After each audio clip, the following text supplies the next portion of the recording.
Bueno, muy buenas tardes para todos. Primero quisiera agradecer al maestro Enrique Vargas por aceptar la invitación, igual a Gabriel Hernández y a todas las personas de la compañía del Teatro Los Sentidos que están por ahí de incógnitos. Igualmente también dar la bienvenida a todas las personas que nos acompañan en este conversatorio el día de hoy. Bienvenidos al primer encuentro del ciclo Ojo a la Dirección, Panorama de la Dirección Escénica en Colombia. Hoy tendremos el encuentro que sostendremos con el maestro Enrique Vargas. Este es un espacio creado por la Maestría de Creación y Dirección Escénica Corte Bogotá, adscrita al Departamento de Artes Escénicas, con el apoyo de la Oficina de Extensión de la Facultad de Artes. La Maestría en Creación y Dirección Escénica es un programa de la Facultad de Artes Integradas de la Universidad del Valle, en convenio con la Fundación Universitaria del Área Andina y la Fundación Teatro Nacional. Posteriormente, ustedes podrán visualizar el contenido de este encuentro en el canal YouTube, donde estaremos documentando diferentes espacios de la dirección escénica. Gracias, Gabriel. Gracias también a Enrique nuevamente. Y quisiera comenzar hablando un poco de la vida del maestro Enrique Vargas.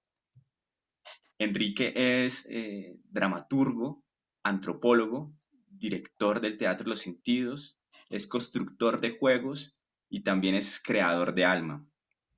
Enrique nace en medio de la cordillera central de los Andes, en la ciudad de Manizales, y a la edad de 6 años comienza sus primeros pinos creando laberintos, creando ideas de laberintos prohibidos para asombrar a sus amigos y esconderse de sus familiares. Esto va a ser muy importante en la vida de Enrique porque más adelante todos estos juegos de la infancia van a constituir lo que va a ser su poética, de la cual el maestro nos hablará más adelante. Enrique después a los 15 años decide comenzar a estudiar actuación y lo hace en la ciudad de Bogotá, estudiando en la extinta ENAD, Escuela Nacional de Arte Dramático de Bogotá. Y acá hay un dato muy curioso del maestro y es que como él era menor, entonces no podía ingresar a estudiar y lo que hace es modificar su DNI o su tarjeta de identidad para poder pues entrar a hacer sus estudios.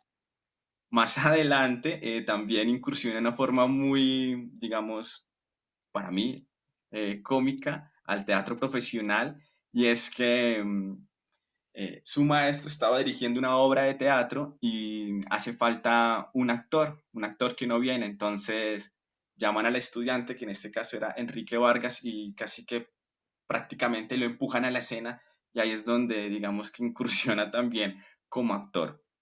mm, Enrique en búsqueda de preguntas o no sé si respuestas, él nos dirá más adelante, también en su juventud estudia antropología en la Universidad de Michigan, becado, y en Estados Unidos también hace parte de uno de los grupos más importantes de teatro de Nueva York, como el Bretton Puppet. Allí también tiene una parte, digamos, mucho más política y social y hace parte del Good Theater, en donde trabaja, digamos, para los más desfavorecidos y también para los migrantes latinos. Enrique no solamente ha dirigido el Teatro de los Sentidos, sino que antes dirigió el Teatro de la CUT, también dirigió el Teatro de los Barrios Orientales y creó el grupo de teatro La Cárcel Modelo y se convierte, digamos, en algunos de los pioneros directores en trabajar con actores naturales. Más adelante el maestro decide internarse en el Amazonas y estudiar la relación que tiene el mito, el rito y el ritual y los juegos en el Amazonas. Esto lo hace también con el apoyo de la Universidad Nacional y si no estoy mal, con la Luis Ángel Arango, con el apoyo de la Luis Ángel Arango. El maestro me corrige si me equivoco en alguno de estos datos, por favor. La idea es aprender. La Universidad Nacional tiene un punto de partida muy importante para el grupo del Teatro de los Sentidos porque es allí donde nace este germen, donde se cultiva la semilla. Y estoy hablando exactamente en la Universidad Nacional, en el Auditorio León de Grave, en los sótanos, porque allí en estos sótanos es donde el maestro comienza a hacer unos pequeños laboratorios, exploraciones sensoriales, y es gracias también al exalcalde Antanas Mocus y por ese tiempo ex rector de la Universidad Nacional Antanas Mocus, quien lo incita a mostrar su trabajo en el Salón Nacional de Artistas con la coincidencia y con la tan buena suerte que ganan el primer premio. Enrique creo que gana un monto de 1 millón de pesos, que en esa época era pues un monto significante con su gran compañía. Entre esos Gabriel Hernández, que también es fundador del Teatro Los Sentidos y que lo acompaña desde el sótano hasta hoy. Le ha seguido el legado al maestro. Entonces ganan este premio y eso hace que el Teatro Los Sentidos pueda viajar a Europa, también consolidar su trabajo en diferentes partes del mundo como Oceanía y Asia.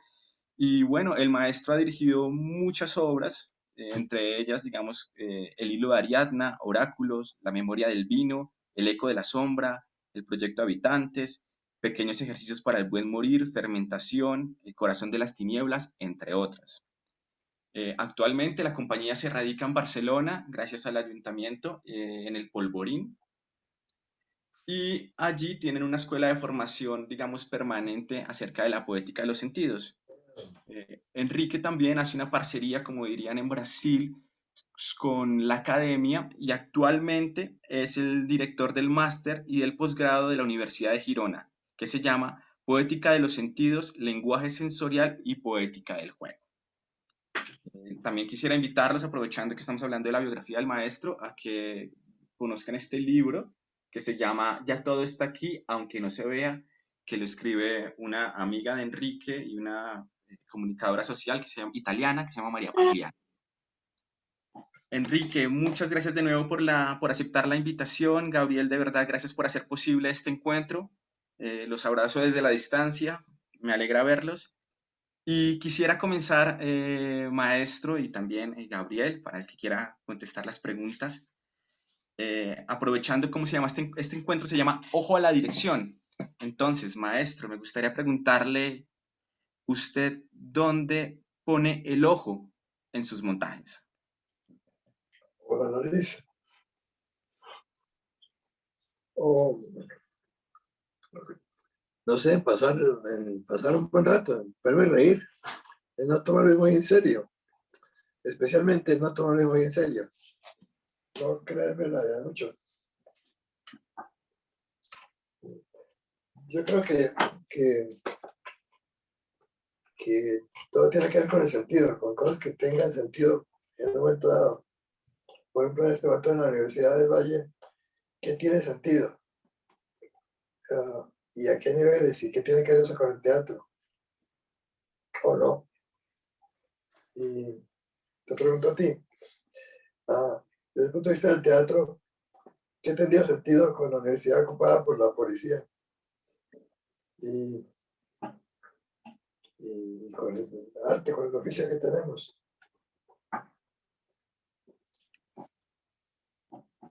¿Quieres que responda? ¿Que dé mi opinión? ¿Sí? Es curiosidad, pero no te quiero poner contra la pared. Pues maestro, pues para mí, digamos, es importante hablar de lo que está pasando ahorita, de la toma primero de la reforma tributaria, de toda la situación actual que está sucediendo en el país, me parece que es importante, y también de todo el movimiento estudiantil. Creo que es importante hablar de ello, de la represión que tenemos por parte de la policía.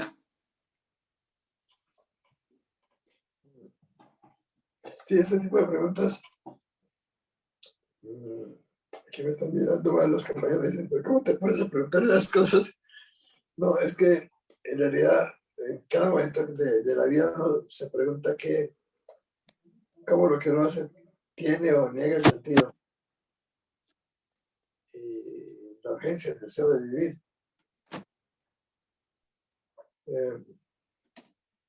Hace poco hicimos una obra con el Teatro Latidos sobre cómo hacer para que nos echaran del teatro.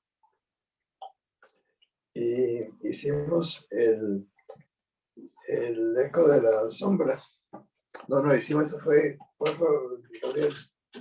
El corazón de las tinieblas. Las tinieblas. Una obra diseñada para que el público nos echara del teatro y nos dijera que no podíamos volver ahí. Y la estrenamos en Dinamarca. Era sobre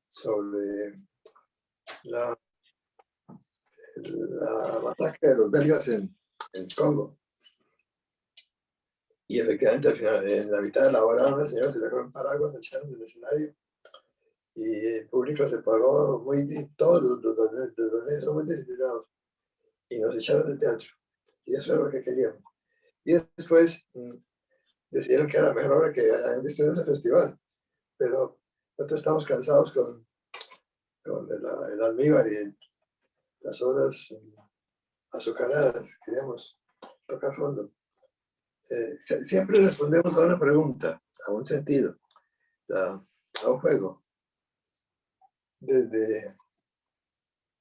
Y entre más contracorriente esté, mejor. Decíamos que las obras más interesantes para nosotros son las que se inician con alguien diciendo, esto no se puede hacer, ustedes están locos, esto no se hace. Entonces ahí decimos, interesante, vamos a ver qué pasa. Y siempre ha sido contracorriente, y en quiebra, y en crisis.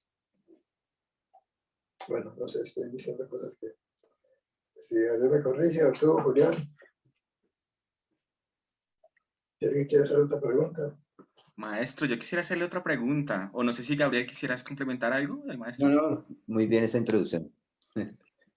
Ok. Quizás que no fue tan dramático, porque sí que paraba el público la obra y nos querían echar, pero al final pues todo se arregla, ¿no? No se fue, no nos echaron, pero Pero casi. en Italia, por ejemplo, la misma obra, Allá. el público no se, en Pistoia, no se podían poner de acuerdo. Y eso hizo que la obra durara un poco más. Pero también sí estaban de acuerdo entre todos. Perdón. Sí, sí, sí. Pues, ¿cómo la pregunta de Julián? Bueno, maestro, yo quisiera preguntarle acerca de la dramaturgia que usted, digamos, crea pensando en el recorrido del héroe y si existe, digamos, alguna relación con el héroe de mil caras de Joseph Campbell. Claro que sí. Ah, por lo menos él describe algo que se vive en cualquier cultura. Y, y ahora no se puede hablar tanto del héroe, sino del antihéroe. Es Kafka o es este, ¿cómo se llama este actor o director neoyorquino que está conocido? Woody Allen. Woody Allen. El héroe ya no está pasado de moda. Allá por lo menos. Al que estamos viendo. ¿Qué necesidad tenemos nosotros de celebrar, de significar? ¿Y cómo lo hacemos? En el fondo, el tema es ¿qué estamos significando? ¿Cómo eso no debe ser significar el camino que llevamos? No sé qué.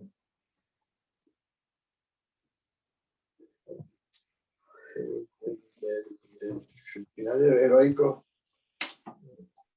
es igualmente un final determinado por el momento que se está viendo, por la cultura en la que se está, por la lucha que se lleva. No, y siempre en las obras está el momento de la confrontación, ¿no? En el viaje que tenemos nosotros, en el viaje real que se vive en el laberinto, hay una confrontación real que te permite un encuentro muy, muy íntimo contigo mismo, ¿no? Y en ese sentido, pues, hay relaciones con los héroes de mil caras, de lo que somos, ¿no? Encontrarse en un laberinto también de preguntas, ¿no? Como dice Enrique, esto es el darle el significado y cómo cargar un silencio, cómo cargar una escucha para poder lograr un buen viaje del héroe, ¿no? Ok. Maestro, una pregunta. ¿Usted cómo es el proceso, digamos, de creación interno del montaje? Digamos, tengo entendido que usted parte de una pregunta y que sus actores, que usted los denomina habitantes, también tienen una pregunta personal. ¿Cómo hace para que esta pregunta florezca y se convierta en otras y después se transforme en un montaje? ¿Cómo es ese proceso de pregunta a puesta en escena? Las preguntas son como las alcachofas. Tú quitas una hojita y hay otra, y todas al final llegan a la misma parte. Como cuando tú estudias el trabajo del compositor o del pintor, que al final, después de que ves toda su obra, te das cuenta de que él estaba montando la misma composición musical toda la vida, pintando el mismo cuadro, que tiene que tiene mil caras, aparentemente diversas y contradictorias, una pregunta por más sencilla o banal aparentemente que parezca llevar a la otra y todas están relacionadas entre sí. La gran riqueza que tenemos nosotros, cualquier ser humano, es la capacidad de encontrar la pregunta adecuada en el momento adecuado. Si tú no, tú lo primero es encontrar la pregunta y que no te deja pasar, que te dice, bueno, aquí no pasa ni usted no me conteste, ¿no? Uno siempre trata de escaparse, yo por lo menos intento meterme por, hacer el chiquito, meterme por ladito, o decir, estoy acá de mi percusión, como te estabas poniendo yo ahorita con la pregunta, que de repente no es al momento, pero esa pregunta que no deja escapar debe convertirse en un juego.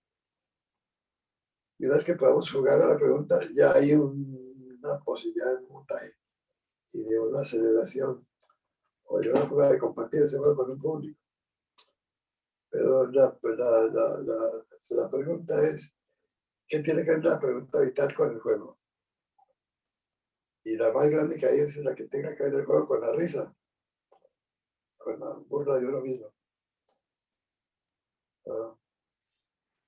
Sí, todos nuestros trabajos han tenido, y con la equivocación. Hay una cosa muy importante, es cultivar el arte de equivocarse. Lo importante que es, yo creo que uno entra a la universidad para tener la libertad de equivocarse. Y uno hace un para tener la libertad de meter la pata. Eso de que de 0 a 5 son las calificaciones, 5 es lo mejor y 3 de 3 para abajo, no sé qué eso es infame, es absurdo. Porque precisamente son los momentos de 0 a 3. Entre más equivocado estás mejor, porque más puedes aprender. Aprender es aprender a equivocarse. Si no te aceptan el derecho a equivocarte, estás negando que aprendas. Y esa equivocación se convierte en un arma de poder y de despotismo y de represión. Y te daña el cerebro. En el arte, si tú no adoras, aceptas, arriesgas a equivocarte, nunca harás nada. El goce de equivocarse es lo máximo, es lo más importante en el trabajo del artista. Si no lo hace, está jodido. No creer que porque sacó 2,5 o 2,9 y no 3, si tiene que tirar a sacar 5, no, eso es despotismo, eso es infame que le hagan a uno eso, tanto el artista como como la vida social. Perdón. Entonces, no recuerdo de qué estaba hablando. La pregunta. No, perfecto, maestro. ¿Y tú crees que, digamos, las disposiciones escénicas como el laberinto sería una invitación a que el público, o tú lo llamas imaginantes, se equivoquen? Igual, Claro. Gabriel, si quieres meter la cuchara, dale. Sí, un laberinto no es sino... Oiga, Gabriel, ¿iba a decir algo? No, Enrique, tranquilo. Sigue usted. Un laberinto no es sino... Bueno, la fisicalización de esto, de la importancia de estar perdido. Pues la única forma de encontrar es perderse. Si tú no... Y el laberinto es el juego de perderse. Y es el juego de aceptar el perderse como un placer, como una necesidad. Y si no cumples con esa necesidad de perderte, nunca te encontrarás ni un carajo. No hay cultura que no se fisicalice con un laberinto. Pero depende del momento, también es un programa político. Yo recuerdo cuando cayó Allende, estaba haciendo talleres con niños en los jardines de Martínez de Santiago, Chile, y en 2 meses ya los juegos que se hacían en círculo cambiaron, la gente empezó a sentarse uno detrás de otro.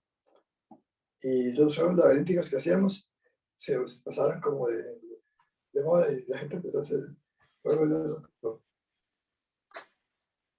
El juego del laberinto es un juego libertario, básicamente. Y para nosotros es importante porque es el juego, es el lugar a perderse, aceptar el perderse como una necesidad vital. Sí, yo creo que a mí lo que me gusta del laberinto es las posibilidades que te permite de jugar y del encuentro con este imaginante viajero que viene curioso y con ganas de conocerse y de conocer y de aprender y de búsqueda, ¿no?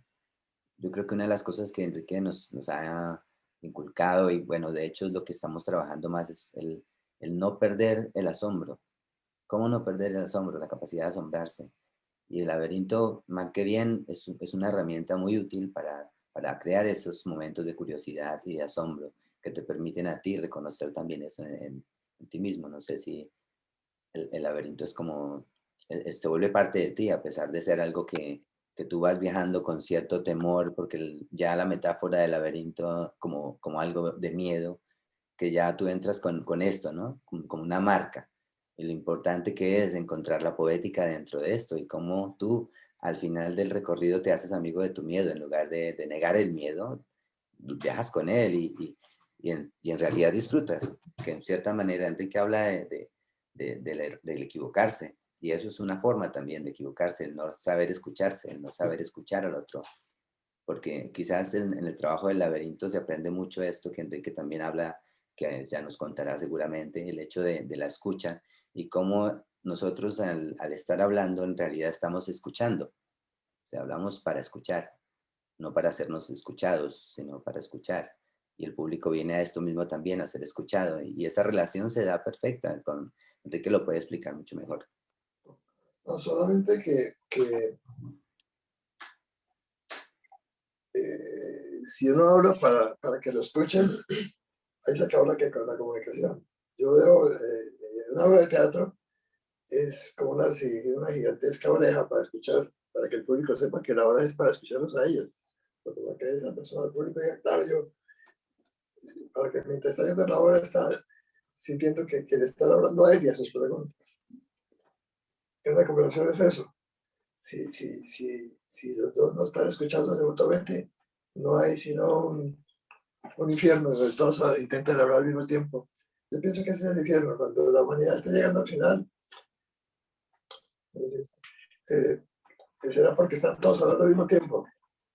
Entre menos lo escuchamos, menos, más hablamos, menos lo escuchamos.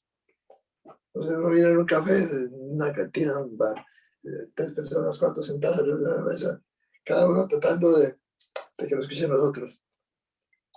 Como estamos tan hambrientos de escuchar. Pero esta conversación venía a que lo fundamental del trabajo de construcción de la obra, en el trabajo dramaturgico, es la construcción de orejas, para que la gente se escuche, para escuchar a la gente. ¿Cómo era tu pregunta, Julián? ¿Cómo era que, perdón, maestro? Te pregunta por qué no iba. No me dejé como llevar también, yo me dejé llevar con usted, pero creo que así está bien, maestro. Quisiera aprovechar más bien para hacerle otra, un poquito que habla acerca de la creación. Em, esta pregunta la hago a propósito del título del libro, Ya todo está aquí, aunque no se vea. ¿Mm? Mi pregunta es, ¿usted como director considera que la obra se crea o se descubre? Ahora mismo estamos montando en el barrio de Gracia, aquí en Barcelona, una obra que se llama Cita Inconsciente. La obra es sobre cómo hacer para que el público, uh, para que cada una de las personas del público encuentre que esa obra lo ha llevado a una cita inconsciente, que él no sabía que había programado para en ese momento. Y es eso, es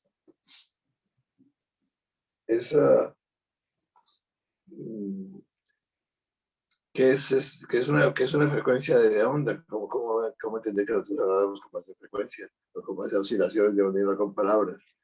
Las palabras nos separan, nos engañan, nos mienten.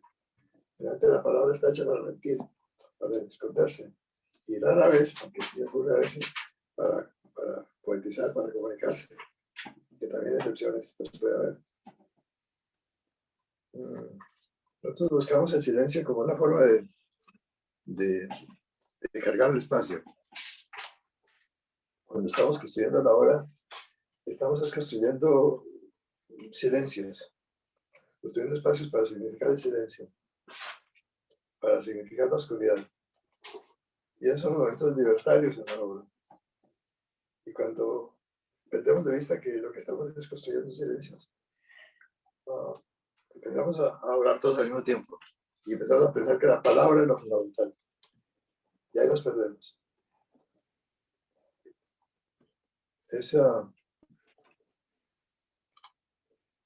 En el trabajo del barrio de Gracia, la obra que tenemos que hacer el día 9. Y aunque sabemos que la obra, que la obra ya está terminada y nos está esperando, nosotros no hemos llegado a verla. La obra está, como dice Gabriel, está en alguna parte diciendo, oigan, viene, descúbranme, aquí estoy esperando. ¿Qué pasa, perezosos, creídos? Y como dicen aquí, chulitos, porque no trabajan. Y ese es el trabajo, como tenemos que descubrir la obra. ¿Cómo hacer una obra para que la gente sepa que la sincronicidad es un hecho real? La sincronicidad existe, que podemos, que hay momentos en donde una equivocación más otra equivocación son la verdad, que es lo que nos está esperando.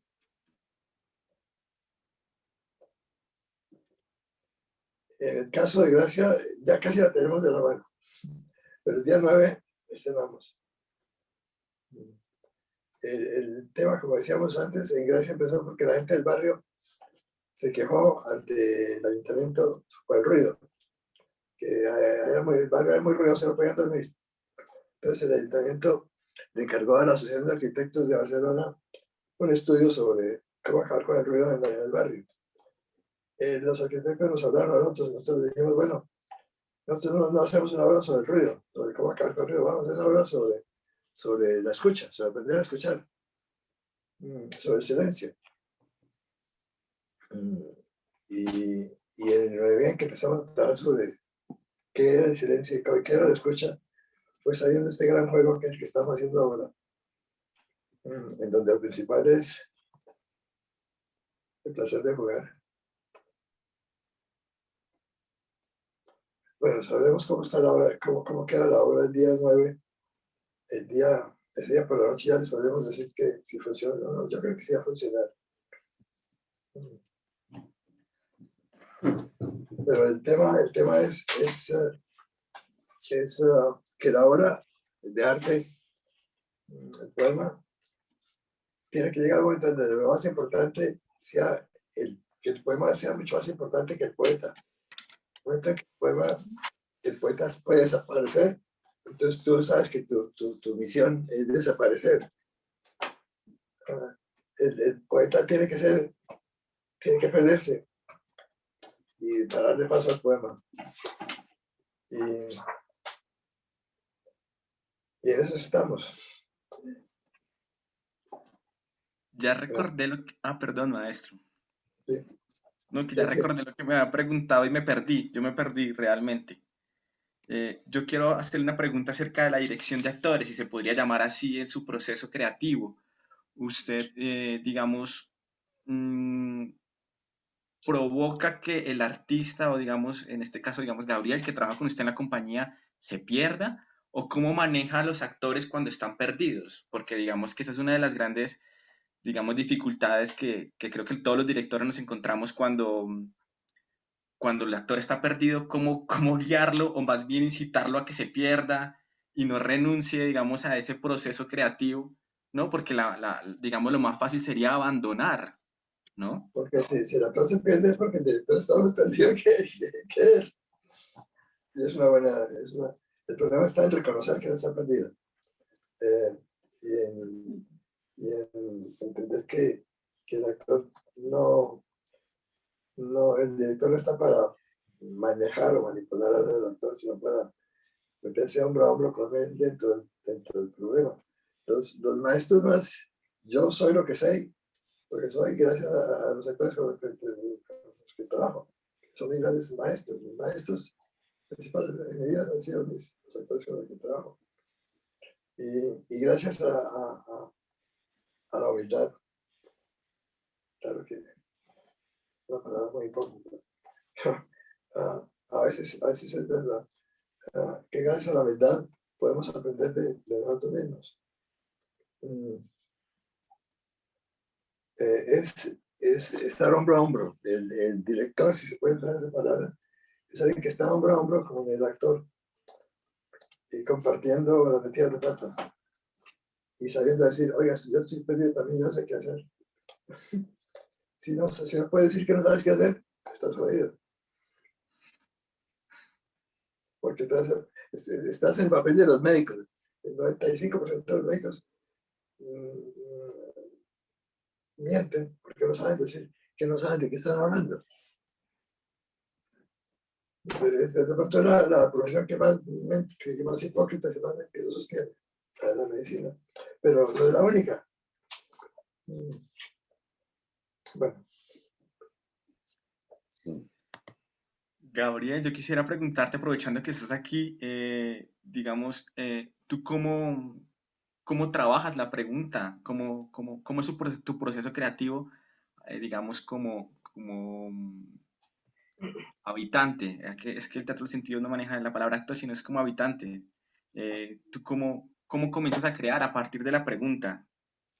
No sé si está muy abierto, de pronto quieres que lo encerremos en algún proyecto Yo o creo no sé. que es un concepto amplio. El hecho de habitar es un concepto que nosotros manejamos no solo por el actor mismo, sino por la situación en que se ubican nuestras experiencias.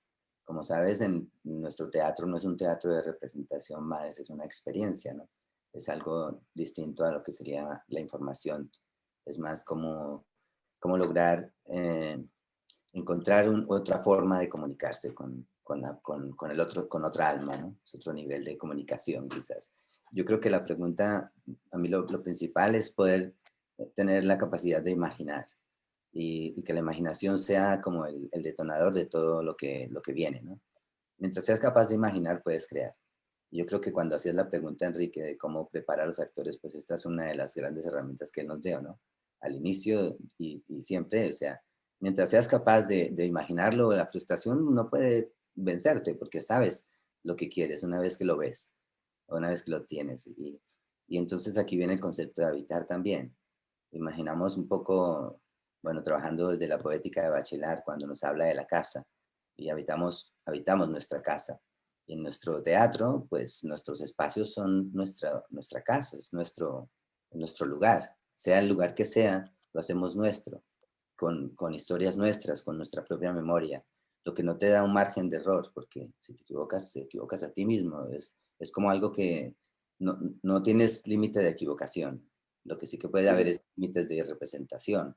Y el habitar, pues te pone en una situación distinta de contacto con el público. Es decir, tú estás compartiendo y no le estás a él entreteniendo, que es muy distinto. O no le estás guiando hacia una manipulación de la persona. Mejor dicho, en la relación que existe entre la pregunta y la acción que hacemos, todo tiene un alma, hasta los objetos. Ya no son objetos por sí mismos, sino que son sujetos, son historias que nos hablan. De dónde recuperamos, por ejemplo, la creación a partir de una historia, de un objeto, de la memoria de alguna una cosa importante que te ha sucedido, una anécdota en tu vida o un sueño. Pero cualquier cosa que puedas también, no solo imaginarla y verla realizada, te ayuda para poder ir creando. Y en ese sentido, como actor, tú pierdes esta conciencia de estar representando algo porque estás en realidad compartiendo, estás habitando un lugar, un espacio, un tiempo, una realidad. Perdón, dentro de lo que dice Gabriel, yo quería poner un inciso, y es que a lo que estaba viendo Gabriel también es como crear silencios. Pero si creamos silencios es gracias a los marcos que hay entre una palabra y otra.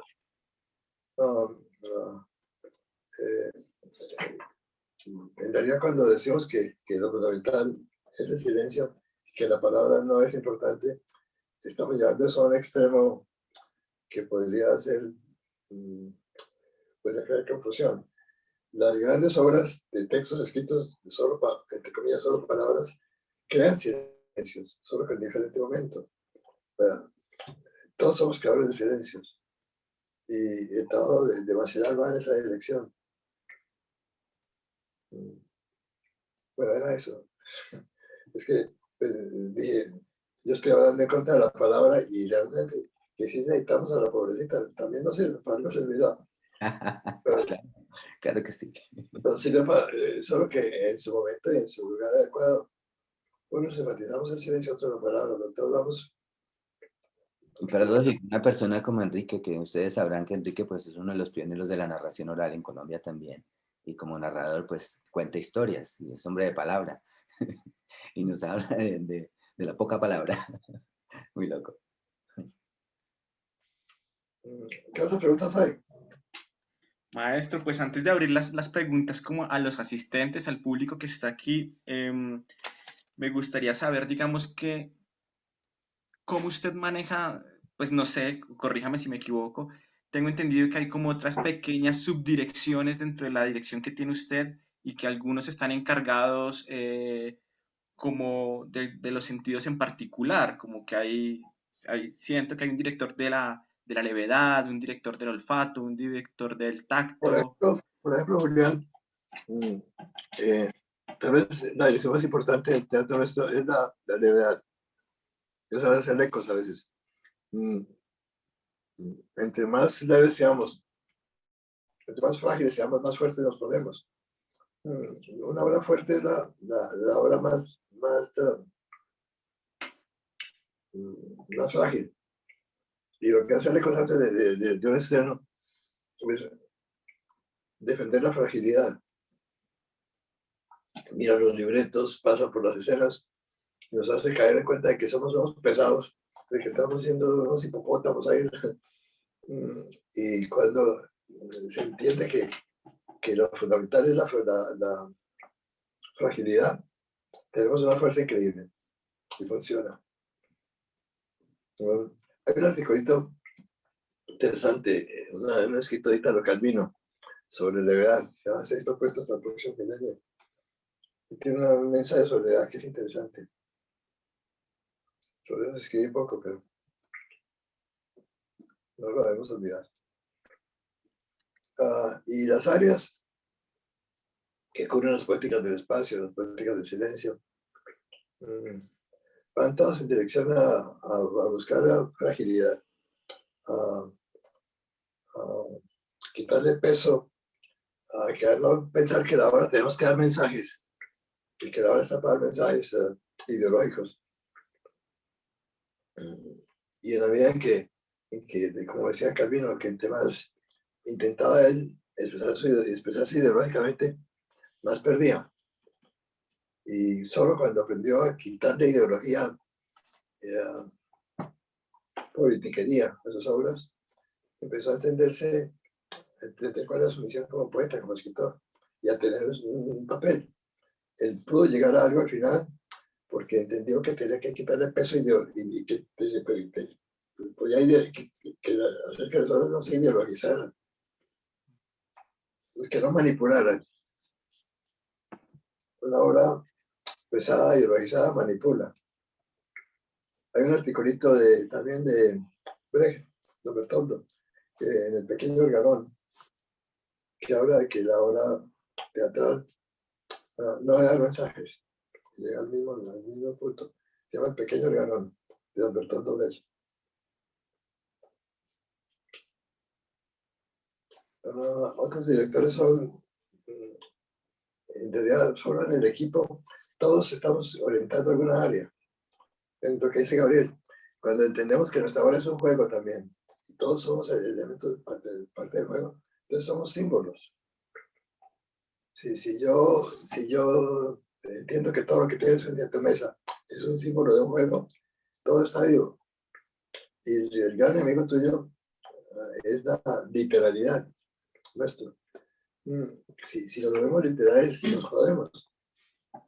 El juego es lo que nos salva. Porque una cosa es aceptar juego, ser parte del juego, de la obra, y en esa medida aceptar que tú eres un símbolo, los objetos que tienes no son literales, son símbolos, darte cuenta que cayó el peso de la literalidad sobre los objetos y son literales y ahí se dejó de jugar y estás mal. Bueno, maestro, me gustaría, digamos, terminar esto diciendo algo. Y es que, claro, yo preparé una serie de preguntas que tengo aquí, pero como decía Everett, las mejores preguntas van a salir cuando se acaba este conversatorio. Ahí voy a encontrar unas muy buenas preguntas.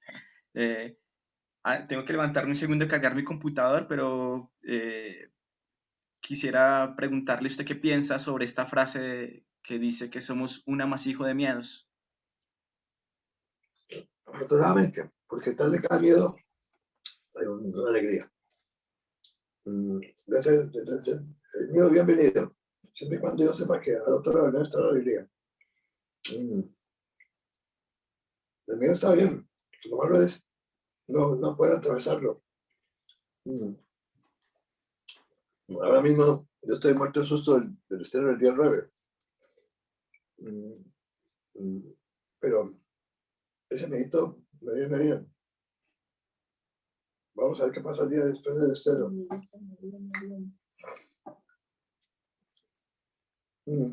Detrás de cada miedo hay una alegría. Y detrás de cada alegría, otro miedo.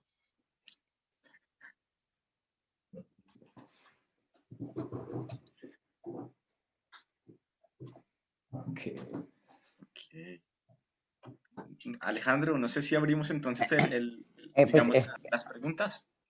pues, maestro, dos asuntos quisiera preguntarle primero decirle que hace mucha falta en Colombia, maestro Enrique, eso hay que decírselo. Y mi pregunta es, de alguna manera, ¿por qué su teatro está en Barcelona? ¿Por qué nos dejó? ¿Cómo es su vida tan colombiana y pero tan del mundo ahora? ¿Y cómo ocurre esa vida en Barcelona? Porque nos hace mucha falta en este país. También. A mí también me hace mucha falta y es una buena pregunta. Yo pienso que es un problema antes yo decía que uno trabaja en donde él tiene las condiciones de hacer sus obras. Entonces cuando vimos que hacer una obra con 20 actores y una sola persona del público era difícil en Bogotá. Vamos a hacerlo en una ciudad que nos acepte. Una ciudad que tenga muchos antanas mocos para abrirnos el espacio. Pero en realidad estamos dando todas estas vueltas para volver al principio. Yo creo que Teatro Latino vuelve a Colombia. Cuando menos lo pensemos. Yo creo que volvemos. Sí. Porque de todas maneras usted comenzó en la Universidad Nacional, pues digamos, su primer laberinto fue ahí en esos sótanos del León de Greiff, todo tan frágil y tan lleno de poesía. De alguna manera este encuentro con su teatro, bueno, y me acuerdo también de su Faustino Rimales y de sus obras de títeres y de sus relatos, pero usted tenía una casa, un techito en la Universidad Nacional, un motor de creación para esta ciudad, la Feria del Tiempo Vivo también creo que salió de ese taller, que no le hace falta, maestro. Claro que sí. Claro que sí. Y tanto que... Hace poco vi una obra muy, muy buena de María Gómez y Jenny Cuervo y otros que montaron una obra sobre una comitiva, una fiesta para hacer arepas. Y en el barrio hicieron una fiesta de la arepa, la gente se reunió, trajo los pilones y se entabló sobre la arepa y de paso se aclaró el tema de Monsanto. Sí, nos hace falta una buena fiesta de arepas en Barcelona. Nosotros estamos en el Polvorín de Barcelona y estamos orientando una maestría sobre el arte de la escucha, sobre las poéticas de sentir, y un posgrado que se hace a través de la Universidad de Girona. Aquí vienen mucha gente nuestra, y seguramente haremos algo en combinación con alguna universidad que esté interesada en Colombia. El caminito se está abriendo. Hay una pregunta de Edgar Barrera. Ya, espérate, tenemos que habilitar a Edgar Becerra, ya lo habilito. Maestro, y la otra pregunta que le tengo, maestro Enrique, es la siguiente. Yo siento que todas sus afirmaciones de alguna manera tienen que ver un poco con una poética en contra de la vanidad del actor, que su teatro de alguna manera aboca siempre por el silencio, la humildad, la falta de respuestas digamos de alguna manera, la formulación de las preguntas. Yo siento que en esa medida su teatro de alguna manera es un teatro que reformula la relación del director con los actores, con los espectadores. Y igual yo siento que usted tiene algunas fobias como las de Molière contra los médicos, pero comparte algunas fobias de muchos directores contra la vanidad de los actores, que en el fondo somos unas personas muy complicadas, con unos amores propios que hacen imposible la escucha. Quisiera pues preguntarle acerca de eso, maestro, de su relación con los actores, con el llamado a la humildad actoral. Oh, pues son mis maestros. La gente con la que trabajo es mi maestro y por ello se ha llegado a saber lo que sé.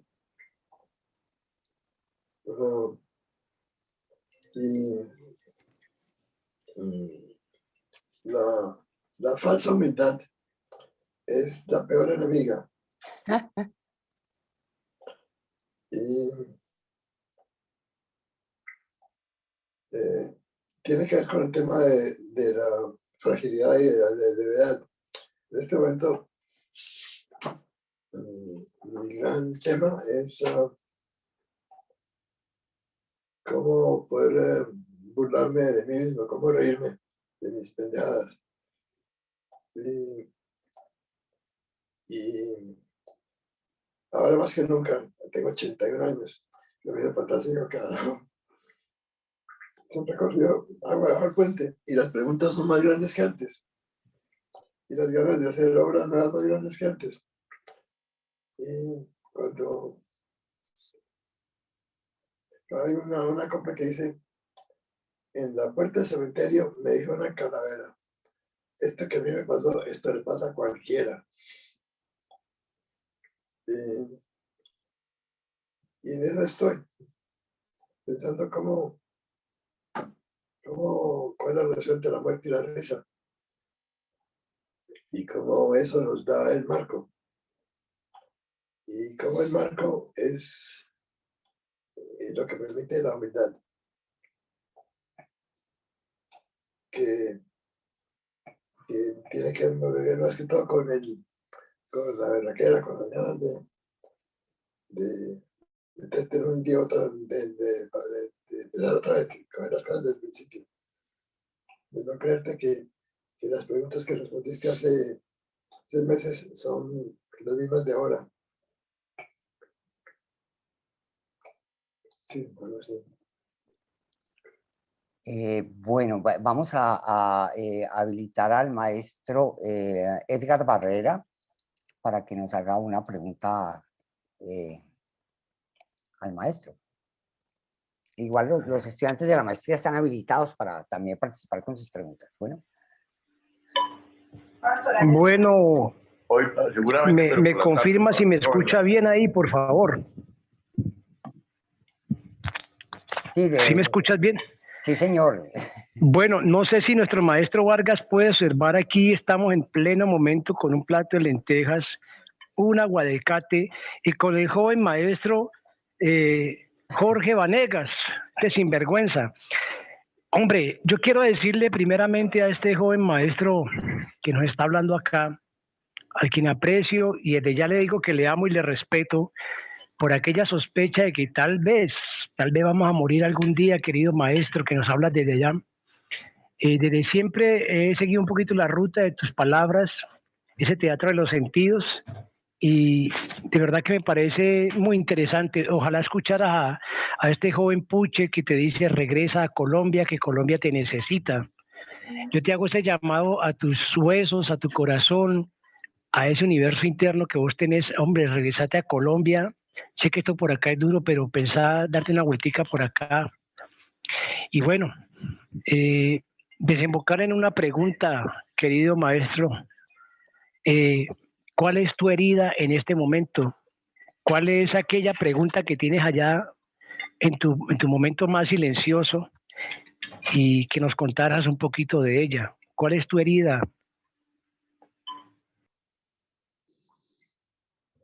Pues mi herida está en no dejar que se cierre. Si se te cierra la herida, no tienes medios para hablar. Tú tienes que poder hablar a través de tu herida. Yo lo que quiero es que no se cierre, para poder hacer que ella sea mi forma de expresarme. Es que me diste una pregunta ahorita que me puso a temblar. Tengo que estar yo en el barrio de Gracia, Barcelona, montando una vara sobre la sincronicidad, o tendría que estar en Villa María, o Patio Bonito, o Zipaquirá.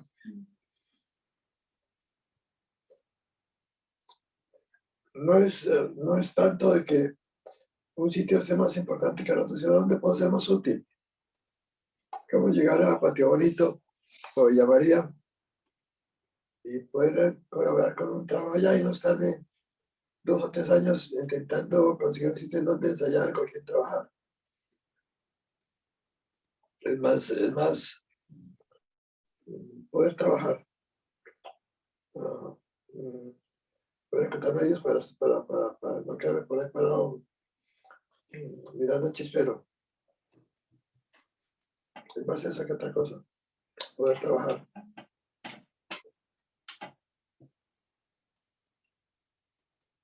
No sé. Julián, bueno, maestro, Mateo Villegas le pregunta, ¿cómo es la exploración del fenómeno onírico para sus creaciones y el entrenamiento de sus habitantes, los actores?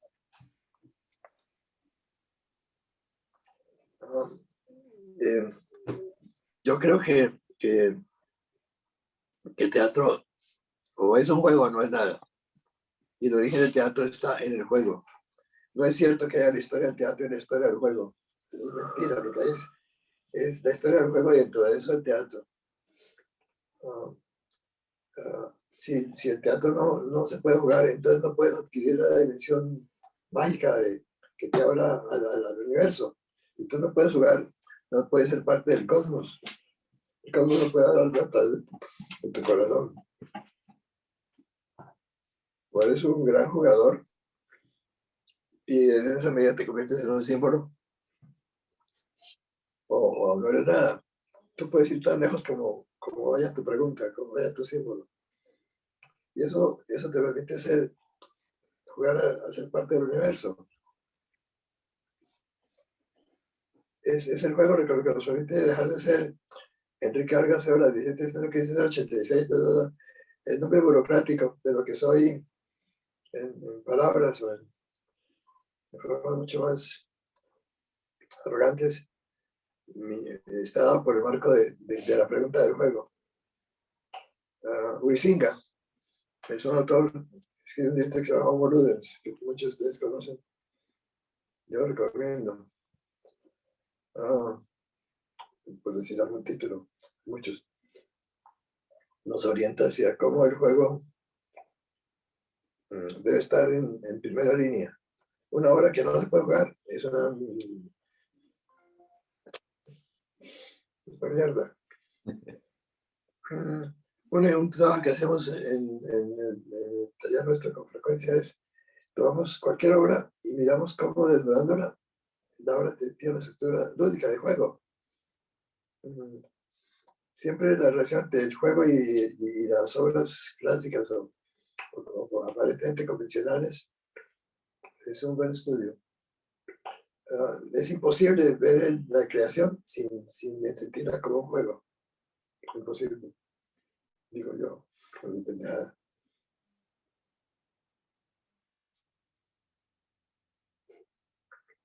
Sí, Maestro, ¿usted considera, perdón, usted sí, sí. considera que, digamos, una de las herramientas, digamos, para construir este tipo de experiencias es la caja de herramientas, ¿cierto? ¿Usted cómo decide qué herramienta utilizar para emplear en la escena y no utilizar otra? Porque pues yo pensaría que mano ocupada, mano perdida. ¿Cómo hacer para utilizar la herramienta precisa que Es que encaje con la obra? lo principal no es la herramienta, sino las ganas de hacer lo que tienes que hacer en ese momento.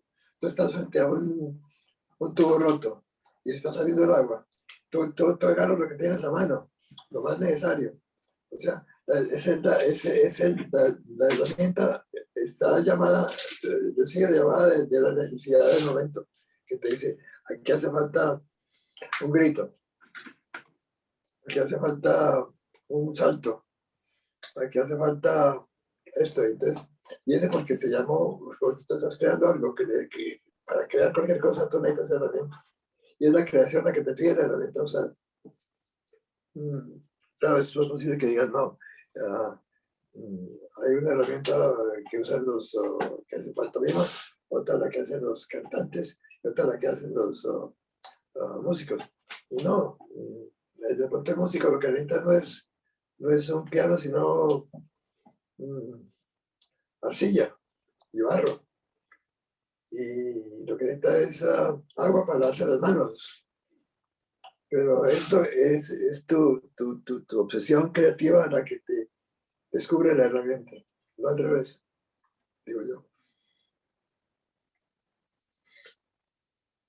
Porque la herramienta es un elemento para crecer. El crecimiento se da en tantas formas.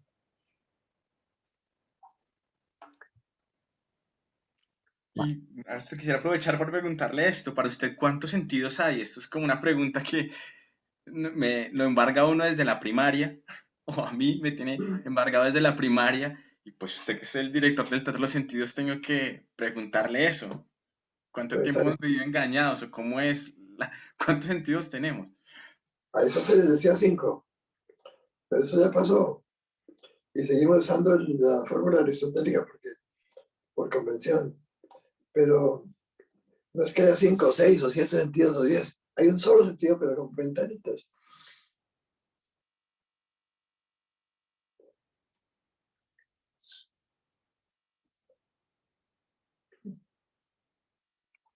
En la glándula pineal hay un sentido que nos indica, nos lleva con estas neuronas de espejo, que nos llevan a jugar a sentir lo que siente el otro. Y gracias a los sentidos que vienen de la pineal, podemos tener empatía con los demás. Qué bueno, vamos a la glándula. Ahora mismo estamos en teatro haciendo una cosa interesante. Estamos diseñando juegos para las neuronas. Las neuronas andan por ahí muy apachonadas por el ego que piensa que las maneja como en forma imperialista. Como, yo mando sobre mis neuronas y yo digo lo que tienen que hacer o las ignoro. Y él dice, sí, mamola.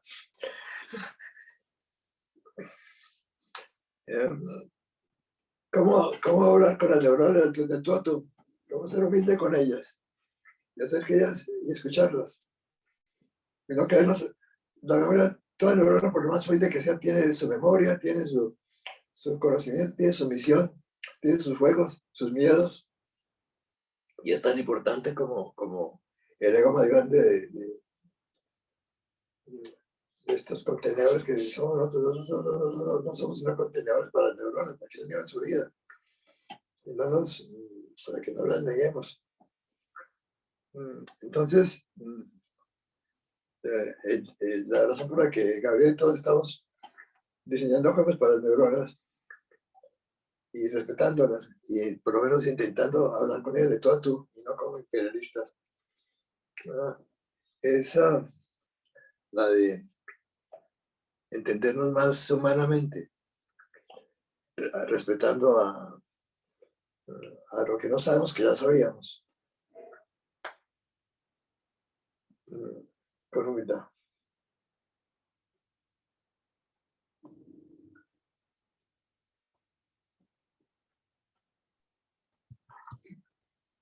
Maestro, si me permite, quisiera volver nuevamente al juego.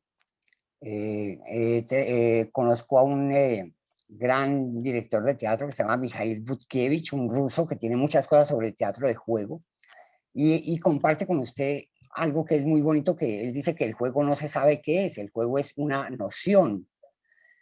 Pero sin embargo, dentro de esas nociones del juego, evidentemente, como usted dice, que la primera noción del juego es el placer. El placer es como la noción. Y uno solo sabe que el juego está y que es el juego cuando está jugando. En ese sentido, sus espectadores, usted los invita a jugar con ellos, con ustedes, los actores. Pero ¿cómo plantean ustedes esa estructura con el espectador? Porque esa es otra característica del juego, que debe tener una estructura. Y usted plantea un laberinto, plantea interacciones, plantea... ¿Cómo son esas estructuras de los juegos que ustedes plantean con el teatro de los sentidos? Pienso que eso depende de lo que de las afinidades, de los deseos. Yo juego a los juegos que hacía de niño, a los más básicos, de jugar a la lleva o a la rayuela, o al escondite. Son juegos tan vitales. Yo le contábamos hace unos días como lo que más el legado más importante que tengo de mi familia, de mi madre, es que ella defendía mis juegos. Yo me veía haciendo juegos en los cafetales o con las sogas o las cosas por ahí, amarrando las puertas y las barandas de la escalera. Y llegaban a decirme, niño, ¿qué te eso ahí? Y me decían, no, es lo que está jugando. Y yo recuerdo esas palabras de ella, de lo que está jugando. Yo estoy diciendo lo más serio, lo más importante del mundo. Yo jugaba a perderme entre los matorrales de los cafetos, del café de Caicedonia. Y en esos cafetales hacía armaba laberintos. Me mandaban a mi hermano a buscarme y yo hacía caminitos para que él se perdiera, porque de una camata a la otra, a veces unas paredes, a veces un caminito y otro, hasta que él se perdía. Y yo también. Y en esos laberintos surgió, yo creo, lo que yo aportaba a Teatro de los Sentidos. Pero, ¿cómo nació el juego del laberinto? Nació de un niño jugando. Así como nació el Minotauro. Es más, tiene que ver con un deseo que tú no sabes de dónde te viene. Que no hay que manipular. Es la diferencia entre manipular y animar.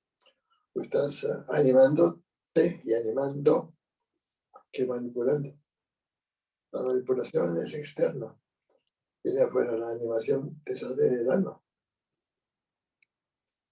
Algo así. Y frente a la planificación, digamos, del trabajo que tú tienes, ¿lo vas haciendo día a día a medida que el trabajo te lo va pidiendo, digamos, los ensayos, o ya marcas, digamos, una ruta, digamos, un poco más larga, más extensa por donde quieres ir, o dejas que el mismo trabajo te vaya hablando? Cada hora es diferente. En este momento estamos en lo que tenemos que sacar el día 9. Y hasta hace un ratito estábamos trabajando aquí en la casa. pero es el mismo, la obra que se llama La cita inconsciente, nos está marcando un camino, nos lleva de la nariz, nos lleva corriendo. Yo siento que nunca he hecho teatro, nunca he hecho carajo y que no estoy preparado para la importancia de ese día 9. Estoy muerto de susto. Y es una obra que hacemos en un barrio donde nos van a ver solamente los vecinos. Pero lo más importante es la obra, lo que nos dice, lo que tenemos que hacer. La obra nos está esperando, nos está diciendo, oiga, imbéciles, la obra ya está montada, vengan, vienen. Y aunque intuimos que ya está terminada, no podemos todavía verla. Y la obra nos está cambiando las preguntas. ¿Cuáles son las preguntas de la obra? Por ejemplo, la obra nos pregunta,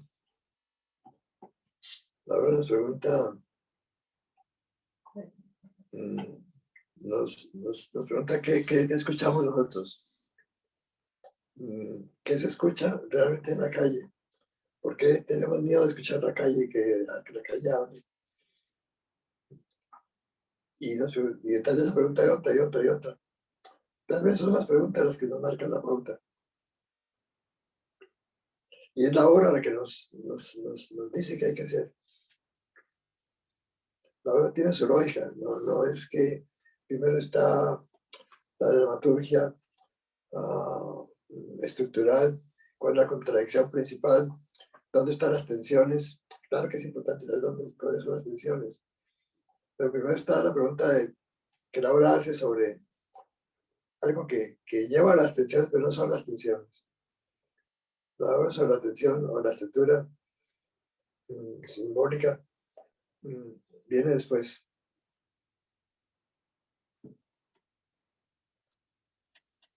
En ese orden, digamos, las obras tuyas van cambiando a medida del tiempo. ¿Tú vas modificando la obra a partir de la escucha que van teniendo las funciones o es algo que ya como quedó, se fue? Es la obra la que nos modifica a nosotros. La obra llega un momento en donde la obra está viva y ya da miedo. A mí me pasa con frecuencia que entro a un sitio donde tenemos el montaje y veo un laberinto y parece un animal peligroso que me va a engullir, va a saltar en cualquier momento, lo oigo respirar.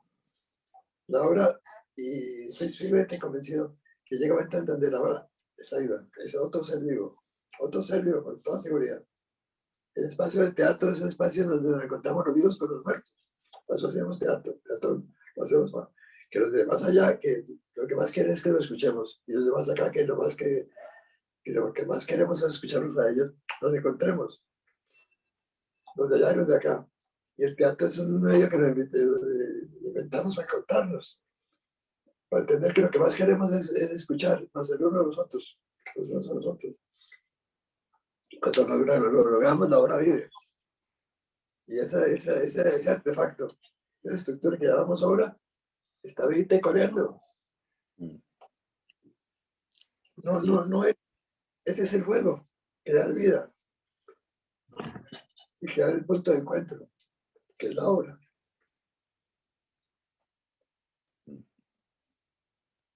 Quizás añadir que sí es un proceso que no para. Las obras, nosotros nunca le ponemos un punto final a las obras, siempre son puntos suspensivos, porque cada día y cada persona que pasa, cada imaginante, cada viajero que va es una nueva experiencia. O sea, no hay, el juego se transforma, ¿no?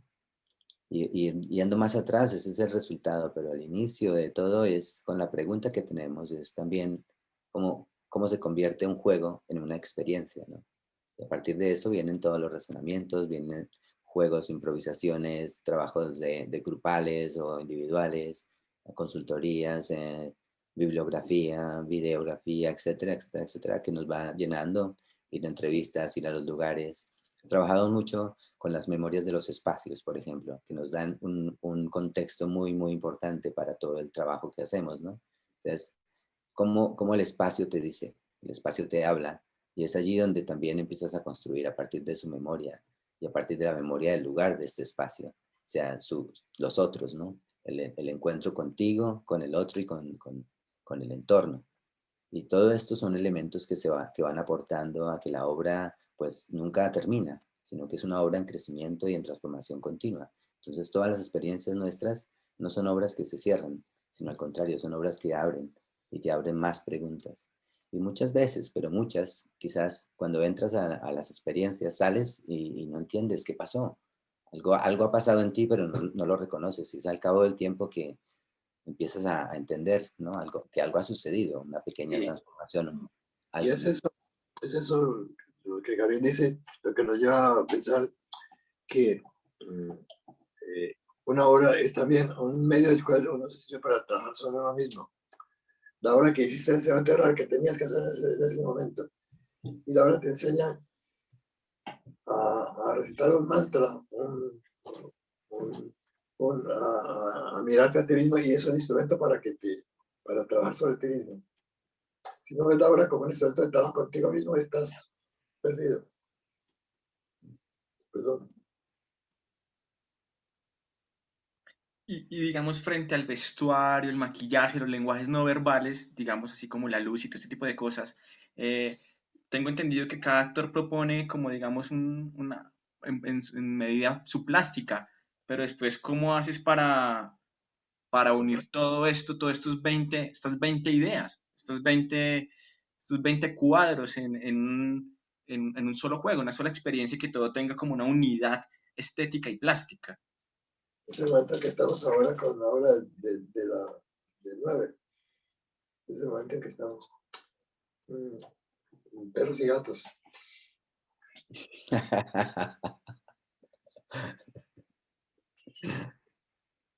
No, mira, yo creo que sí que hay unas especies de metodologías, si se pueden llamar, que por años de experiencia uno como que se acostumbra a las formas de trabajar. Entonces, poner muchas ideas juntas es la verdad lo que buscamos siempre, tener abundancia para poder discernir y encontrar sencillez. Entonces, de la sencillez partimos, ¿no? La iluminación, el vestuario, todos son lenguajes, pero en sí mismo son almas también que te hablan. El vestuario es una piel más que tienes. El olor es una memoria más que tienes y también es un personaje más que te habla. O sea, cada uno de nuestros lenguajes internos, esto que tú llamas direcciones, nosotros más bien lo llamamos como áreas de investigación, que sí que tienen una persona responsable, depende de qué tipo de espectáculo hay. Hay una persona u otra, porque la idea es no tener especializaciones, netamente especializado en esto, en esto, en esto, aunque sí hay profundizaciones, porque la idea es que nosotros cada habitante tiene que aprender a construirse a sí mismo, así como su obra misma, ¿no? El del totalitario, es decir que alguien tiene que aprender hasta a costura, como aprender cerámica, como aprender a soldar, como aprender a carpintear, como aprender a hacer de todo, vaya, porque es importante que cuando tú te lo construyes también lo haces tuyo y lo valoras de alguna forma. Y también porque se limita el trabajo al potencial que tú tienes como persona y como creador. O sea, no es una limitación, quiero decir que vas a ir más allá hasta donde tus límites lleguen, ¿no? Y en ese caso, Enrique es el que empieza ya a discernir, a decir, bueno, vamos a ver, esto se empieza a limpiar de esta forma y a encontrar la poética, ¿no? Y acercarnos más al lenguaje, pero al inicio es un trabajo en bruto. O sea, lo importante es tener mucho material para trabajar y después se empieza a buscar lo esencial. Eso es como un proceso metodológico, digamos, ¿no? Ok, Gabriel, o sea que tú, digamos, Enrique lanza la pregunta, tú te vas para tu casa, o bueno, y comienzas a desarrollar como intérprete, más que como intérprete, como creador, esa pregunta, y tú mismo comienzas a crear la escenografía, el vestuario, los diálogos, todo tú solo, pues, haces una propuesta y después Enrique empalma con la propuesta del siguiente, algo Bueno, así, más o menos viene sí, siendo. pues ¿Qué viene esto después de la se pregunta, ve digamos? se ve De la muy creación? fácil. Esto se ve muy fácil, creo que no es tan sencillo, pero sí algo tiene por ahí, ¿no? Pero es más, o sea, si tú te vas a tu casa, o en realidad ahí mismo en nuestro teatro tenemos muchas herramientas que nos permiten pues jugar, ¿no? Pero básicamente yo creo que el trabajo no es tanto de que tú vayas literalmente a construirte cosas a tu casa o a no sé qué, sino que cuando habla de construcción también es como partir de una idea, como partir de una memoria o de una historia que tienes o elementos que tienes en tu casa partir de cosas que son propias tuyas o que son afines a ti con una memoria personal para ti, que te permitan luego encontrar el juego, ¿no? Y esto nos va a permitir, como dice Enrique, existe la sincronicidad, ¿no? Existen momentos donde nuestras historias todas confluyen porque estamos jugando en un mismo entorno, estamos en en una frecuencia, como lo diría Enrique, ¿no? Una misma frecuencia de onda, estamos en sintonía. Como cuando tú encuentras a una persona y le dices, uy, tenemos buena química, ¿no? Esta famosa química. Es un trabajo de energía de las personas, ¿no? Y Enrique lo que tiene es eso, la cualidad de escuchar y saber ver en qué momento, qué cosa y qué elemento, porque no es toda la escena, es que simplemente puede ser una fracción, una imagen, un fragmento de algo. Y esto ya es súper grande. El poder ver esas cosas es lo que es el trabajo más delicado, yo creo, ¿no? Y entre menos elementos tengas, más lejos puedes llegar.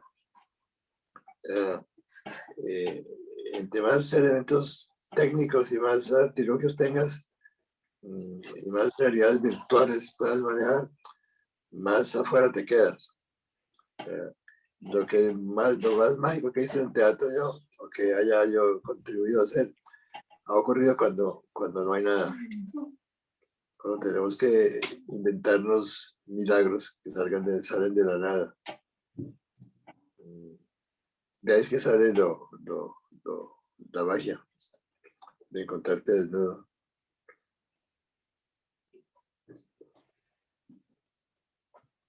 Bueno, eso es chulería. Bulería. Bueno, pues también invitar a la gente a que haga sus preguntas, aprovechen esta gran oportunidad que está aquí. No quisiera tampoco abarcar todas las dudas que tengo porque son muchísimas, cada rato que escucho me salen más. Y ahora me pregunto sobre la primera pregunta de Enrique y sé que está, pero me gustaría escucharlos porque sé que es una oportunidad pues para todos, ¿no? Y me parece que es importante también no apropiarse mucho. Entonces, no sé si invitar a la gente, por favor. Sería bonito poder ver las caras de los que están aquí, están todos tan incógnitos, es muy raro. Llevo 1 hora y media aquí casi hablando con Eso, todos. A ver si abrimos las cámaras un momentito para verles. a ver, Bueno, el que sienta y pueda. a ver, es que no sé si yo dañé la prendí a las cámaras, pero sí, muchos sí las pueden prender.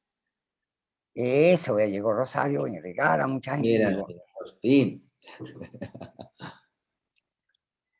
A ver que Eh, van saliendo los tímidos. Maestro Enrique, una pregunta mientras se animan con las preguntas los otros. Sabemos que la dirección, por ejemplo, enseñar dirección es imposible porque cada persona es una individualidad, cada persona tiene su proyecto, cada persona tiene que descubrir su camino. ¿Cómo usted enseña o cómo ustedes desde el Teatro de Sentidos y la maestría, digamos, comparten, enseñan esta poética tan específica de ustedes o lo que ustedes enseñan es a vivenciar una experiencia? Sí, sí.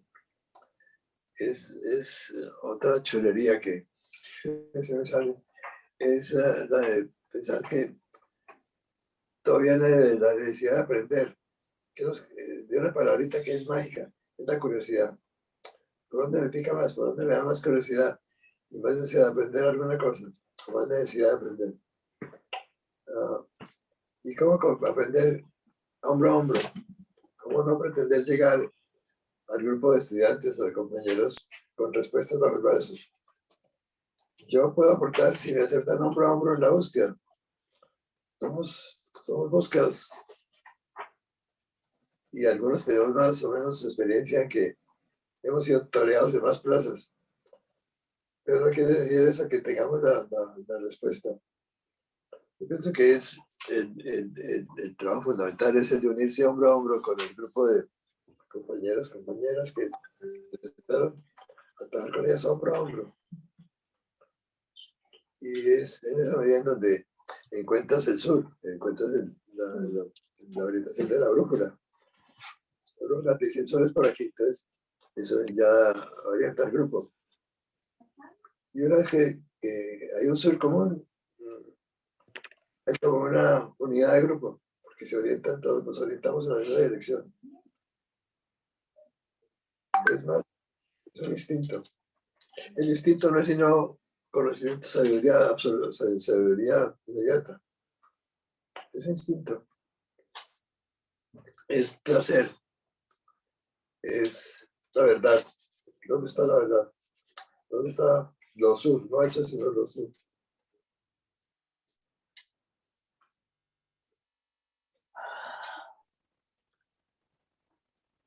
No sé si por ahí, Alejandro. Sí, claro, muy bien, maestro. Hay una maestranda que también está preguntando sobre su trabajo en los barrios, en las comunidades. ¿Cómo acerca usted su teatro a los barrios específicos? Pues este ahorita va a ser en el barrio de Gracia, por ejemplo, ¿no? Su próximo estreno. En este momento el trabajo de Gracia empezó porque la gente se queja de que se volvió un barrio muy ruidoso y la visión básica que tenían el barrio, que era un sitio para descansar, se perdió. Ahora el barrio es un sitio es que se está abriendo como una Disneylandia, como un parque temático, y están perdiendo un sitio donde vivir y piensan que su peor enemigo es el ruido. Y yo pienso que el trabajo del barrio depende de la necesidad que tenga el sitio en un momento dado. Depende de la necesidad. Es la necesidad la que te llama. Cuando tú leíste en los datos iniciales que nosotros hemos trabajado en el GUT. GUT es GAT, el teatro de los comunes, se llama el teatro nuestro en Harlem. Y estando allí nos dijeron, miren que en el West Side, en Nueva York, están necesitando, ya había unos desalojos. Nos fuimos para allá y ya llevamos a enfrentar los desalojos. Y ahí nació el trabajo de allá, o de la casona de la perseverancia en Bogotá. Hay como una necesidad que el barrio tiene que hace que los vecinos se unan y nos llamen y nosotros lleguemos allá. La necesidad es el deseo, es la intuición. Es como por ahí. Enrique, acá hay otra pregunta que es de Leonor Estrada y dice, Maestro Vargas, estar en su obra como público es toda una experiencia del encuentro con uno mismo, pero hay veces ese encuentro produce un cierto pánico. ¿Ha tenido casos en los que las personas no han soportado ese encuentro con ellos mismos? Y si es así, ¿cómo lo han resuelto? Y aquí un botón comentario, que sus trabajos mueven muchas fibras en el público. Mira, yo le pido a Gabriel que me reemplace un minuto, porque debo abrir la puerta aquí enfrente mío. Gabriel puede seguir. Sí. Sí, Enrique, claro que sí. Pues sí, en la obra, claro que sí, ha habido momentos en que hay gente que no soporta entrar a estas experiencias, pero al final del camino, mira que, a ver, lo voy a contar con unas anécdotas que nos han sucedido, por ejemplo, en Australia, que montamos oráculos allí. Y en este espectáculo entraba mucha gente mayor. No sé, por alguna razón entraba gente muy mayor y muchos de ellos entraban con bastón. Y pasaban el viaje del laberinto con todos sus miedos y sus cosas y su fragilidad, pero al final del recorrido, nosotros tenemos un espacio que nosotros les llamamos cámaras. Y esta era la cámara de la decompresión, donde la gente se sienta, se toma su tecito y hace un poco una reflexión sobre su viaje. Llegaban allí y llegaban sin su bastón estos viejitos.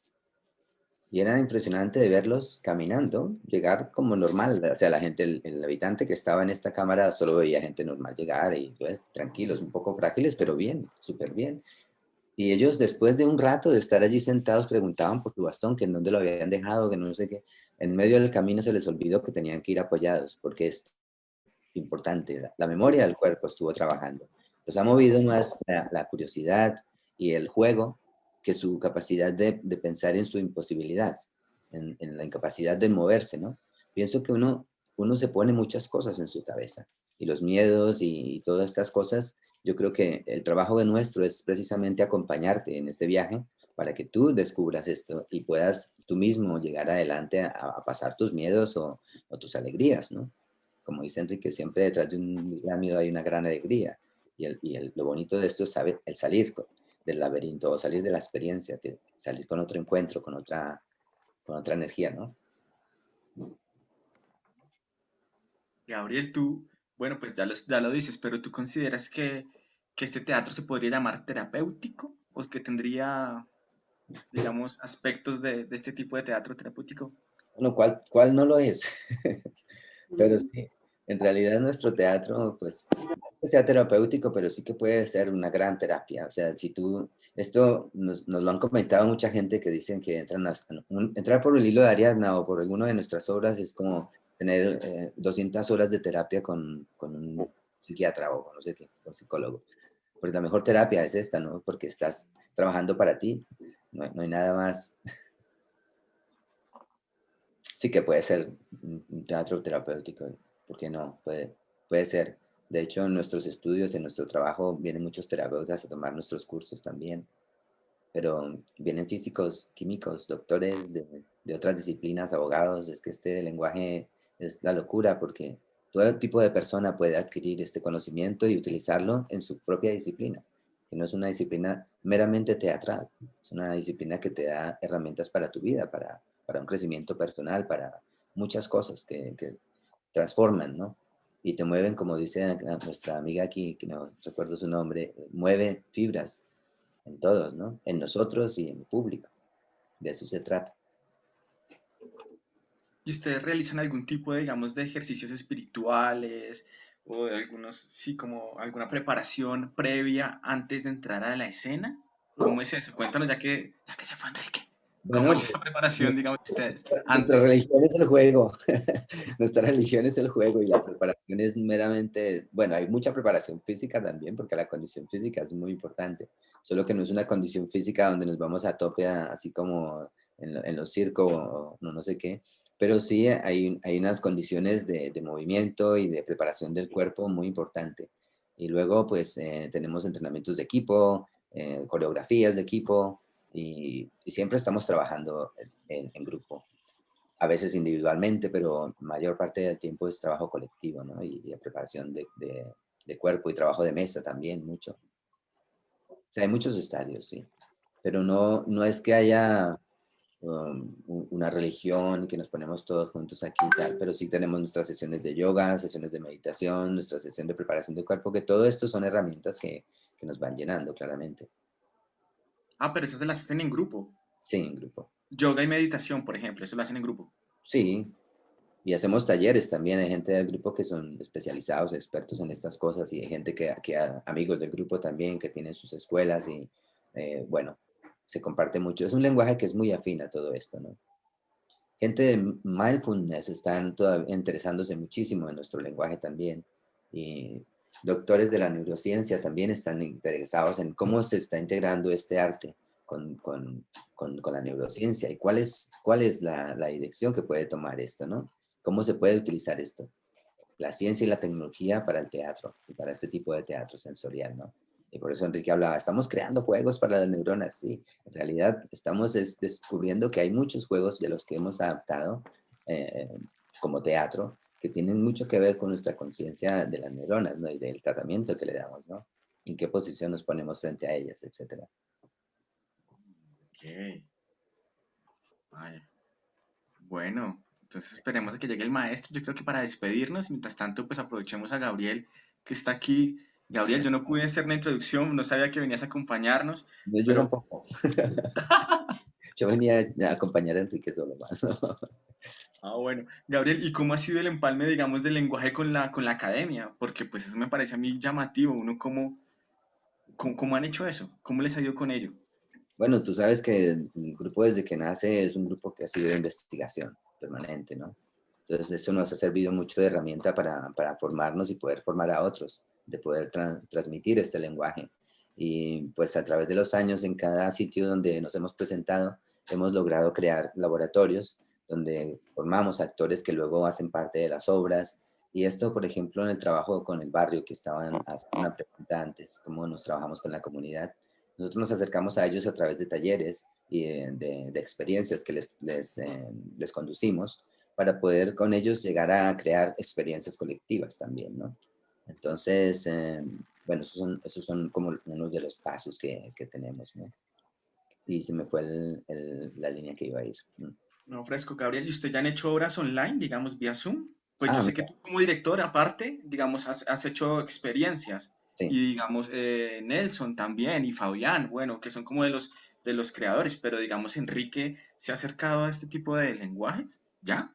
Claro que sí. Bueno, el año pasado cuando nos cogió la pandemia, pues nos tocó obligados, porque en la universidad tenemos dos cursos. Uno que es el posgrado, como lo mencionaste antes, que es un posgrado en lenguaje sensorial y poética del juego, y en el máster que es de sincronicidad y búsqueda de sentido. Estos dos están directamente relacionados con todo lo que estamos haciendo, porque es el material también como donde podemos profundizar lo que estamos aprendiendo, lo que estamos investigando, lo ponemos allí para poder ir integrándolo. Y cuando estábamos en el medio del proceso, llegó la pandemia, pues tocó cerrar los cursos presenciales y empezar a incursionar en este medio del online, que al principio pues es un reto y lo sigue siendo, pero ya en menos escala, porque ya uno como ha aprendido otras formas de encuentro y de comunicación que permiten que el lenguaje pues continúe. Sin embargo, esto de la relación presencial y de la persona es muy necesaria y es algo que pues difícilmente se puede reemplazar. Sin embargo, a partir de los cursos y de la elaboración ya hemos tenido como cuatro obritas que hemos hecho online, así sencillitas, pero más que una obra hecha, han sido como experiencias de jugar con este lenguaje y de ver las posibilidades que tiene. Y hemos encontrado que se pueden hacer maravillas realmente, se puede llegar a hacer. Justamente el miércoles tenemos una presentación online de los estudiantes que se gradúan de un curso online que terminamos este año. Empezó en septiembre del año pasado y termina ahora con una presentación el miércoles. Y es sobre se llama la cita no concebida, o cuando como que te has perdido una cita, es que es en italiano, se me olvidó el nombre.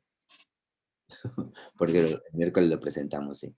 ¿Y Y está como, abierta a la comunidad? Es decir, ¿está abierta al público en general? bueno, como es más bien un trabajo estudiantil, es más bien para sus amigos y es como de a uno a uno. Todavía no estamos haciendo una propuesta online como tal para público abierta, porque como te digo, han sido procesos más de grupo de estudiantes y que están investigando y hemos creado estas obras. Se han hecho 2 o 3 presentaciones públicas, pero realmente con un público muy, muy, muy poquitito. Ok. Bueno, Gabriel, ya creo que vamos, nos toca ir cerrar y bueno, esperemos si de pronto llega el maestro y Enrique, quisiera ¿está por ahí? preguntarte, Le mando un mensajito, bueno, a ver si se conecta. para despedirnos y cerrar esta sesión, Y ya estamos, Alonso, sí. Enrique.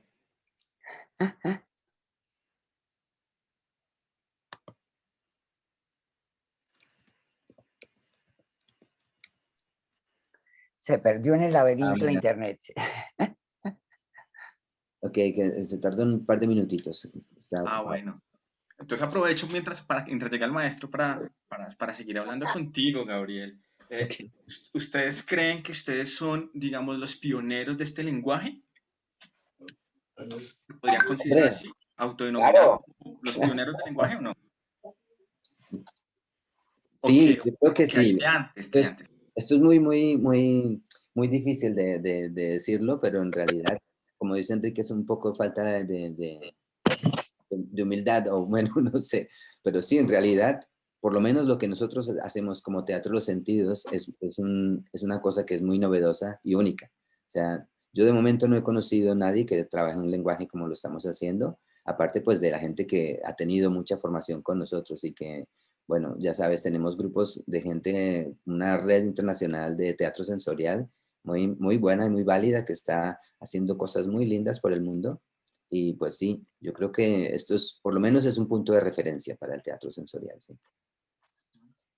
Bueno, ya Hay llegó el dos maestro. personas, hay dos personas en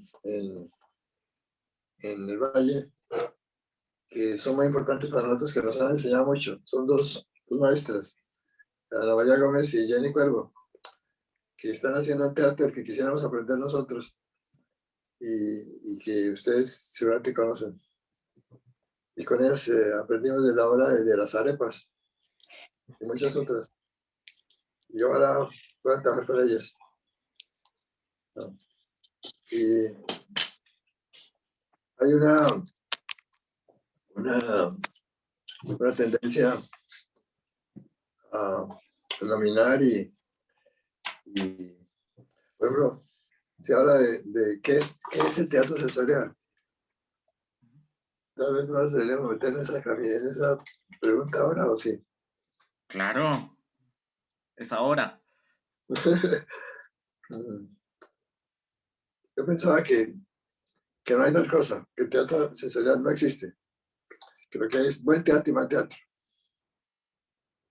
Y que no se puede hablar de que hay teatro para niños y teatro para adolescentes, y teatro para los presos, y teatro para teatro, y teatro de inmersión, y teatro sensorial, no, entonces, bueno o malo. Eso es lo principal. Que es como decir que el juego o es juego sensorial o es juego adictivo, es juego terapéutico, no, es juego o es manipulación. Ahora sí que hay una relación entre método y concepto que a otro nivel se podría hablar, pero es peligroso definir muy conclusivamente las cosas. Es cierto, es muy importante diferenciar entre método y concepto.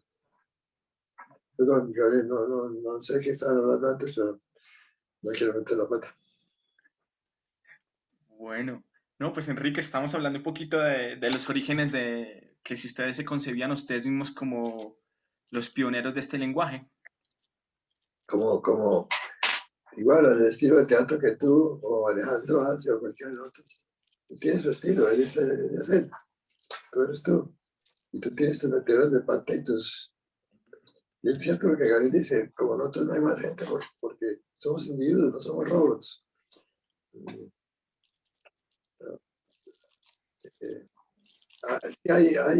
Lo que sí hay es confusiones creadas por confundir el método con el concepto. Pero al fin y al cabo, al final todos calvos.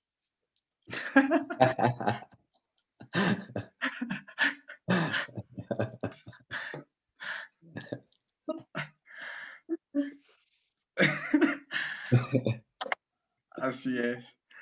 Pues maestro, yo creo que ya es hora de ir cerrando esta conversación. Me gustaría terminarla con este super apunte que usted dice al final, todos calvos, del cual me siento muy identificado. Y bueno, no me queda nada más que agradecerle a usted de verdad por su presencia, por la compañía en esta charla, en esta maestría. Y ojalá esto sea una puerta para crear nuevas alianzas, no solo desde lo paisanos que somos, sino también desde la academia y que podamos fortalecer desde las diferentes maestrías, como la que usted dirige, como también la que dirige el maestro Puche, nuevas alianzas y nuevas formas de conectarnos desde el conocimiento. Gracias, maestro, gracias, Gabriel, y muchas gracias a todos también a los que nos acompañaron en esta charla. Un abrazo desde la distancia, se te quiere mucho, Enrique, se te extraña bastante y un fuerte abrazo. Gracias, hombre. Gracias a todos los que estaban por aquí, por la invitación también. Bueno, maestro, mucha suerte, muchas gracias y esperamos el estreno. Después le decimos, nosotros